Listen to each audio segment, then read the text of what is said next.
Hello student. Today we are going to start the Thomson experiment or how the Thomson predicted the existence of the electron, because you know that a number of scientists make the contribution for the discovery of the cathode rays like the Michael Faraday, William Crookes, Julius Planck, so on. But the electron name or the discovery of the electron is goes or its contribution is given by the Thomson, because Thomson suggested or gave the experimental evidence for electron. You know very well that cathode rays, or in its property, the cathode is made up of negatively charged particles. That means there is a huge number of negative charges or particles are present in the cathode rays. Clear? But you know that in this case, or in Thomson experiment, he just calculate the value for the charge to mass ratio for electron. Clear? So how he predicted or how he considered the experiment, let's see. Clear?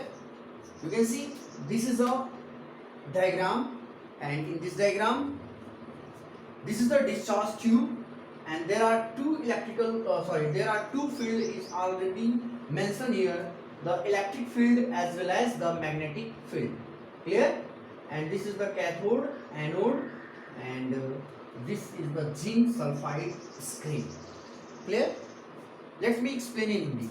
आप सभी लोगों को पता है कि cathode rays की discovery कैसे हुई. कैथोड रेज में बहुत सारे छोटे छोटे जो पार्टिकल्स थे जिसको निगेटिवली चार्ज पार्टिकल्स का नाम दिया गया. बट यहाँ पर थॉमसन ने इसके लिए एक्सपेरिमेंटल एविडेंस देकर इस चीज़ को प्रूव किया है. और सबसे पहले इलेक्ट्रॉन के लिए चार्ज मास रेशियो थॉमसन ने कैलकुलेट किया. क्लियर? और वो कैसे किया इसके बारे में हम यहाँ से डिस्कस करेंगे. क्लियर? तो आप देख रहे हो यहाँ पर एक डायग्राम आपको दिखाई दे रहा है, और इस डायग्राम में आप देख सकते हो कि ये डिस्चार्ज ट्यूब जो पहले से ही माइकल फैराडे, विलियम क्रूक्स और बहुत सारे साइंटिस्ट ने जो ये एक्सपेरिमेंट किया था उसमें ये देखा था कि कैसे कैसे उसमें रिएक्शन हो रहे हैं. तो इस रिएक्शन को कंसीडर किया. ठीक है? अब थॉमसन भी वही चीज़ कंसीडर कर रहे हैं, और उसके बाद अपना उन्होंने जो इलेक्ट्रॉन के लिए जो चार्ज मास रेशियो की वैल्यू है उसको कैलकुलेट किया. ठीक है? तो यहाँ पर चार्ज मास रेशियो जो इलेक्ट्रॉन के लिए है वो 1.76 × 10⁸. ठीक है? ये कूलॉम ग्राम इनवर्स, ये वैल्यू इसके लिए कैलकुलेट किया गया. अब हम यहाँ देखेंगे कि ऐसा क्या उन्होंने किया था. यहाँ पर पहले से ही दो फील्ड मेंशन है. थॉमसन ने ये बताया कि हम चार्ज के मैग्नीट्यूड के आधार पर, ये जितना चार्ज का मैग्नीट्यूड जितना ज़्यादा होगा उतने ही हम डिफ्लेक्शन को कंसीडर करेंगे, और जितना ज़्यादा डिफ्लेक्शन हम कंसीडर करेंगे उससे ही हम मास को कैलकुलेट कर पाएंगे. तो इस तरह से चार्ज और मास को कैलकुलेट करके उसका रेशियो तैयार किया गया, और इलेक्ट्रॉन के लिए चार्ज मास रेशियो कैलकुलेट किया. अलग अलग फील्ड में इस डिफ्लेक्शन को कंसीडर किया गया. जैसे आप देख रहे हो यहाँ पर ये इलेक्ट्रिक फील्ड में रखा गया है, ये इलेक्ट्रिक फील्ड है, और ये मैग्नेटिक फील्ड, ये दोनों एक दूसरे के परपेंडिकुलर रखे गए. ठीक है? सबसे पहले अगर हम डिफ्लेक्शन की बात करें, जो यहाँ से कैथोड रेज से, ये कैथोड है, कैथोड से जो कैथोड रेज यहाँ से इमिट कर रही है उसको अगर हम केवल इलेक्ट्रिक फील्ड में कंसीडर करते हैं तो डिफ्लेक्शन किस साइड में होगा. आपको पता है कि कैथोड रेज में जो पार्टिकल्स हैं उस पर निगेटिव चार्ज होगा, और निगेटिव चार्ज होने की वजह से वो हमेशा पॉजिटिव प्लेट की तरफ उसका डिफ्लेक्शन होगा. ठीक है? और जितने ज़्यादा निगेटिव चार्ज रहेंगे उतने ही ज़्यादा डिफ्लेक्शन किधर होगा? पॉजिटिव प्लेट की तरफ. तो यहाँ से जब ये कैथोड रेज पार्टिकल्स यहाँ इमिट कर रहे हैं तो इनका जो डिफ्लेक्शन है, अगर अकेले हम यहाँ इलेक्ट्रिकल फील्ड अगर केवल लगाकर यहाँ कंसीडर कर रहे हैं तो इसका डिफ्लेक्शन जो होगा वो इस स्क्रीन पर किधर होगा? पॉजिटिव प्लेट की तरफ. यानी ये इलेक्ट्रिकल फील्ड में डिफ्लेक्शन ये दिखाया गया है, और ये डिफ्लेक्शन जो है वो एक्स. क्लियर? अब इसी तरह अगर हम मैग्नेटिक फील्ड में इलेक्ट्रिकल फील्ड हटाकर अगर मैग्नेटिक फील्ड में इस कैथोड रेज के डिफ्लेक्शन को कंसीडर करते हैं तो ये डिफ्लेक्शन आप देख रहे हो कि मैग्नेटिक फील्ड में ये हमेशा साउथ पोल की तरफ डिफ्लेक्ट होगा, यानी ये डिफ्लेक्शन y हो गया। ठीक, यानी अगर इलेक्ट्रिक फील्ड में डिफ्लेक्शन कंसीडर कर रहे हैं इस चार्ज का, यानी इस कैथोड रेज पार्टिकल्स का, तो ये इलेक्ट्रिकल फील्ड में x आएगा पॉइंट और मैग्नेटिक फील्ड में y आएगा। और अगर हम दोनों फील्ड लगाकर दोनों ये इलेक्ट्रिकल फील्ड और मैग्नेटिक फील्ड दोनों एक दूसरे के परपेंडिकुलर करके अगर डिफ्लेक्शन को कंसीडर करते हैं तो ये रेस किसी भी साइड में डिफ्लेक्ट नहीं होगा, रिमेन्स अनडिफ्लेक्टेड, और उस समय पॉइंट हमें z मिलेगा।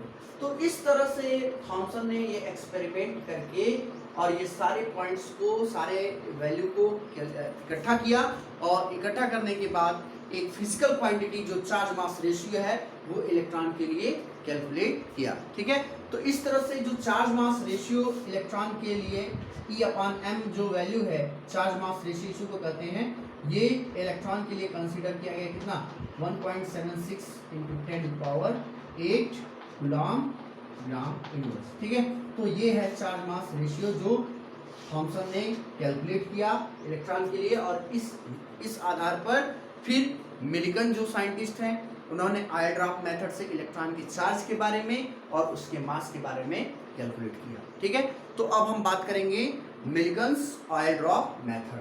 ठीक है, वो क्या होता है आप सभी लोगों को समझ में आ गया। इसमें हम फिर से एक बार आपको रिवाइज करा देते हैं। थॉमसन ने नाम दिया इलेक्ट्रॉन का क्योंकि उनके पास एक्सपेरिमेंटल एविडेंस थे, और वो एविडेंस यही सब उन्होंने कलेक्ट किया, और इस आधार पर उन्होंने चार्ज मास रेशियो कैलकुलेट किया, और चार्ज मास रेशियो के वैल्यू को कैलकुलेट करके मिलिगन ने इलेक्ट्रॉन के मास को कंसीडर कर लिया, उसके चार्ज को कंसीडर कर लिया। ठीक है, आगे हम पढ़ेंगे कि क्या ये कैसे मिलिगन ने क्या किया था। तो ये सब आपको यहाँ पर आई थिंक क्लियर हो गया होगा। ठीक है, अब हम बात करेंगे मिलिगन ऑयल ड्रॉप मेथड।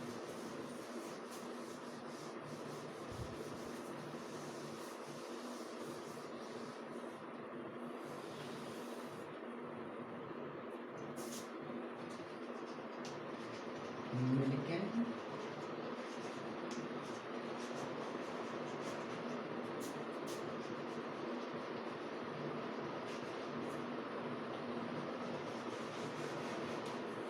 ठीक है, अब ये क्यों पढ़ना आपको जरूरी है? मिलिगन ऑयल ड्रॉप मेथड को मिलिगन ने सन यहाँ पर ईयर जो है 1917 में एक्सपेरिमेंट करके उन्होंने बताया। इसमें एक मिलिगन ने एक सेटअप लिया जिसका नाम है एटोमाइजर, और इस एटोमाइजर में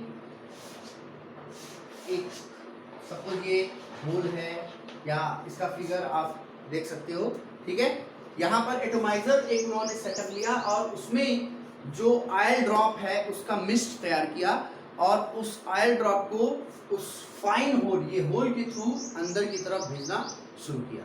ठीक है, अब ड्रॉपलेट्स अंदर जब उन्होंने स्टार्ट किया इंटर कराना, तो वो इस सारी चीज़ों को मॉनिटर कर रहे थे एक माइक्रोस्कोप के थ्रू, और क्या क्या अंदर सारी चीज़ें हो रही हैं। और उसके बाद उन्होंने एक्सरे, जो एक्सरे है उसको पास किया। जैसे ही एक्सरे उसमें पास किया तो जो ये ड्रॉपलेट्स है और जो एयर के मॉलिक्यूल्स थे अंदर वो आयनाइज होना शुरू कर दिए, और इस तरह ये जो ऑयल ड्रॉपलेट थे और जो एयर के जो पार्टिकल्स थे वो दोनों आपस में कोलाइड करके चार्ज पार्टिकल्स में चेंज होना शुरू हो गए। तो इस तरह चार्ज जो था वो धीरे धीरे मास में कन्वर्ट होना शुरू हो गया। अब कितना चार्ज जो था वो कोलाइड करता था एयर के पार्टिकल्स के साथ, मिलिगन ने इसमें कंसीडर किया, और इन सारी चीज़ों को कैलकुलेट करने के बाद मिलिगन ने इलेक्ट्रॉन के मास को कैलकुलेट कर लिया। और इलेक्ट्रॉन के मास को कैलकुलेट करने के लिए जो चार्ज है इलेक्ट्रॉन का, आपको पता है इलेक्ट्रॉन पे जो चार्ज की वैल्यू है 1.6 ×